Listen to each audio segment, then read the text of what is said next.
and few tools with which to dig graves. He must speak with Lame Buffalo about this. And what if the marauders swung back this way? His presence here was filled with irony, he thought, as his fingers touched the crisp piece of paper in his shirt pocket.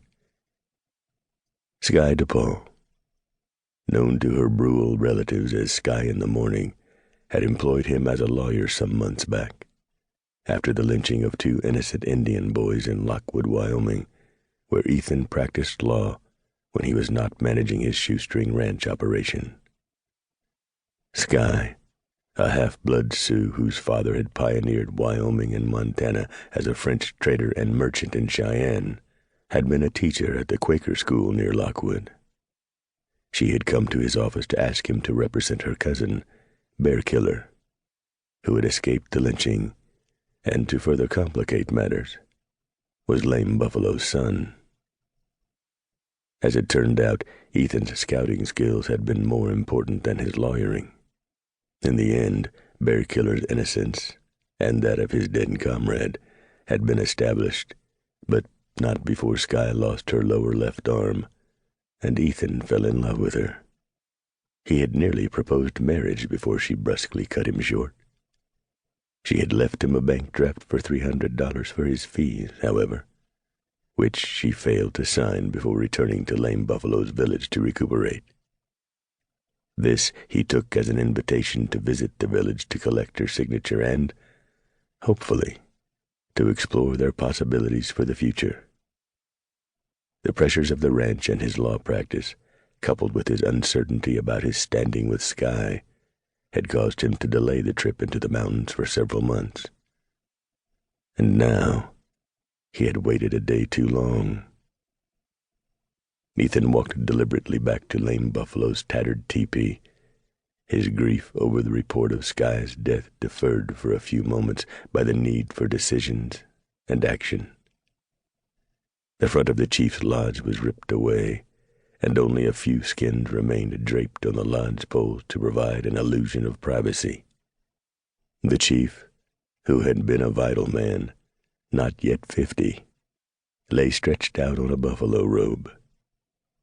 Blood pumped out of a gaping hole in his chest, sending rivulets of blood down his ribcage where it pooled along his side. His body had paled noticeably in the half-hour Ethan had been absent. A wizened medicine man, who looked barely strong enough to lift the buffalo horn rattle he held in his trembling hand, chanted some song with a squeaky voice. A young woman, perhaps 17 or 18 years of age, knelt beside Lame Buffalo, grasping his hand. Her doe-skin dress was half torn away and hung on her shoulders like a Mexican serape, its seams split and revealing the taut, bronzed skin the garment once covered. There was no one else to comfort the chief as he approached his final journey, for both of his wives had been killed during the raid, the youngest being raped and mutilated, while several marauders held her husband back as he struggled to charge to her defense.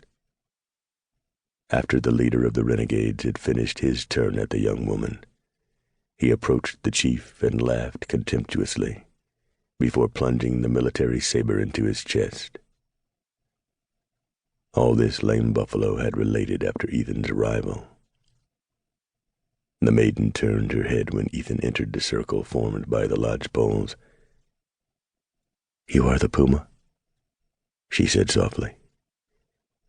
"My father told me you were here. I am Otter.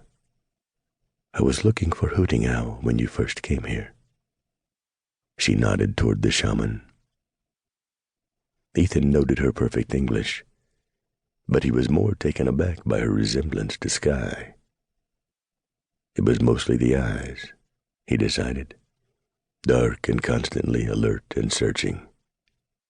Notwithstanding the soot and raw scratches that covered her face, she was more than pretty, and appeared undefeated by whatever had happened to her, reminding him again of another woman. "I am no longer the puma," Ethan said. "I am not an army scout.